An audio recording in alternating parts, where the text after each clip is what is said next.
Oi pessoal, professor Marcos Michel aqui de novo. Que tal, a partir de uma habilidade que a gente aprendeu lá no primeiro ano do ensino médio, a gente conseguir retomar ela e entender alguns conceitos de uma nova habilidade do terceiro ano do ensino médio? Vamos fazer isso? Vocês lembram aquele filme Indiana Jones e os Caçadores da Arca Perdida? Indiana Jones era um professor de arqueologia e ele se metia em várias aventuras. Hoje eu estou me sentindo igual. Ao invés de caçar a arca perdida, vamos caçar uma habilidade perdida. Vamos recuperar essa habilidade? E que habilidade é essa? Analisar e representar as transformações e conservações em sistemas que envolvam quantidade de matéria, de energia e de movimento. Uma habilidade que a gente viu no primeiro ano do ensino médio. Vamos começar pensando que tem duas formas de transferir energia: trabalho e calor. Vamos falar um pouquinho do calor? A gente aprendeu no segundo ano do ensino médio que são três formas de conduzir calor, de transferir calor. É radiação, condução e convecção. Bom, radiação usa ondas eletromagnéticas, condução acontece quando tem o contato e convecção em líquidos e gases. Agora, vamos voltar e falar um pouquinho do trabalho? Trabalho a gente aprendeu que envolve força e que também envolve deslocamento. Vamos fazer um exemplo com números? Aqui uma força de 50 newtons deslocou um objeto por 5 metros. Vamos fazer as continhas? A gente usa a letra W para o trabalho, o F para a força e o D para o deslocamento. Para a gente calcular o trabalho, a gente vai ter que multiplicar a força, 50 newtons, vezes o deslocamento, 5 metros, que vai dar 250 joules. Joules é a unidade de medida para a energia no sistema internacional.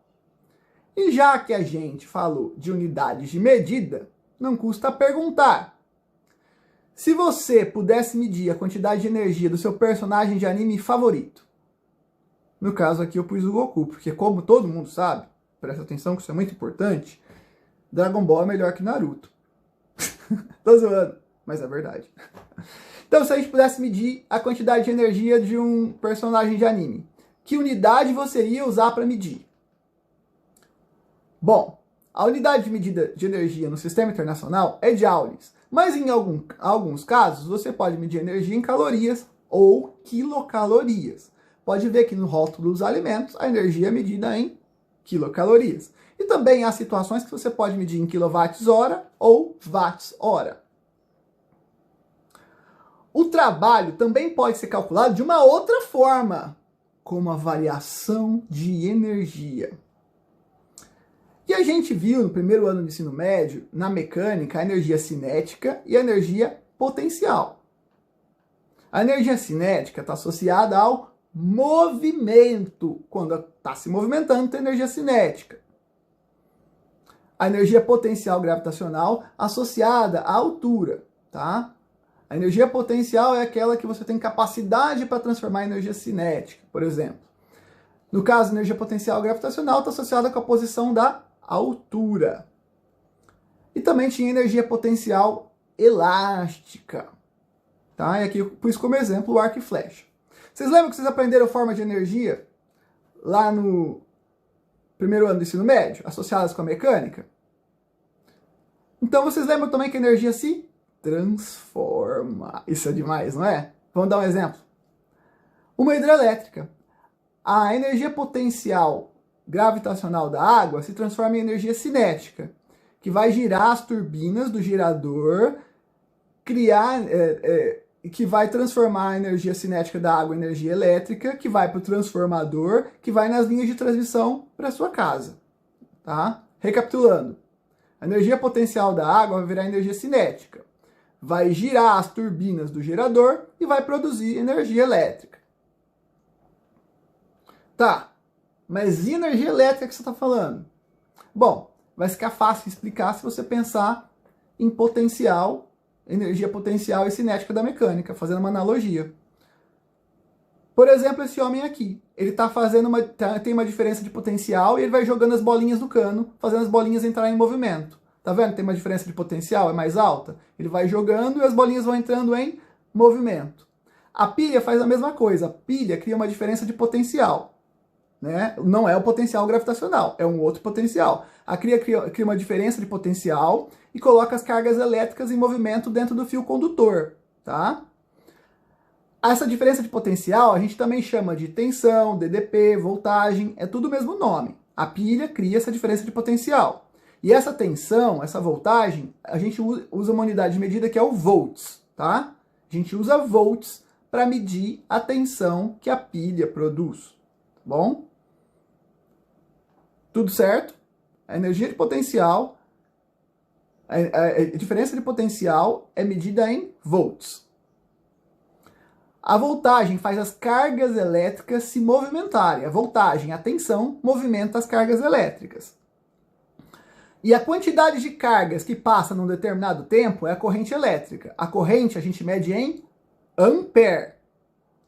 E quando o sentido da corrente oscila com uma certa frequência, fica mudando de lado, a corrente é alternada.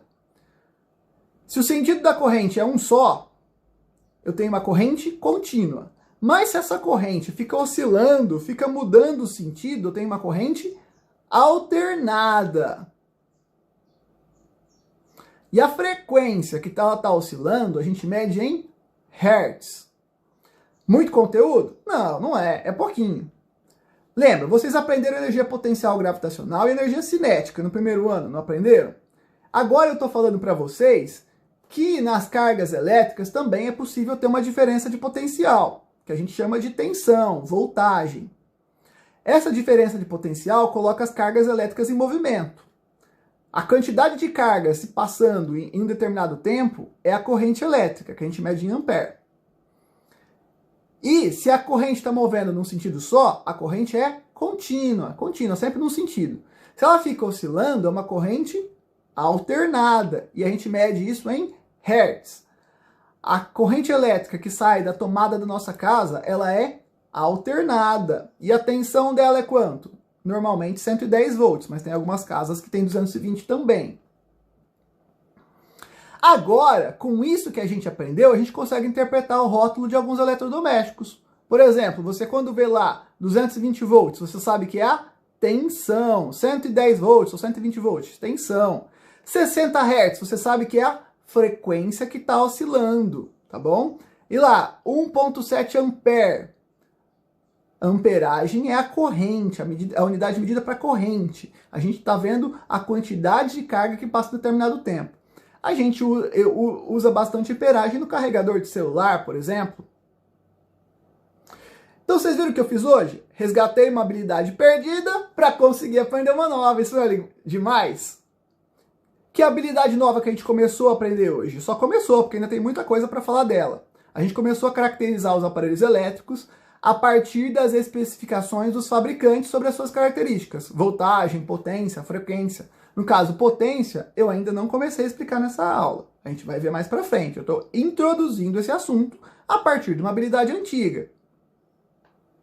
Agora, faz sentido resgatar uma habilidade perdida? Eu espero que vocês tenham gostado. Tá vendo? Como conhecimento nunca é demais, nunca ocupa espaço, e uma habilidade já aprendida pode servir para aprender uma outra habilidade, é sempre muito interessante a gente deixar tudo isso na memória e buscar quando a gente for aprender um conhecimento novo. Espero que vocês tenham gostado. Tchau, tchau!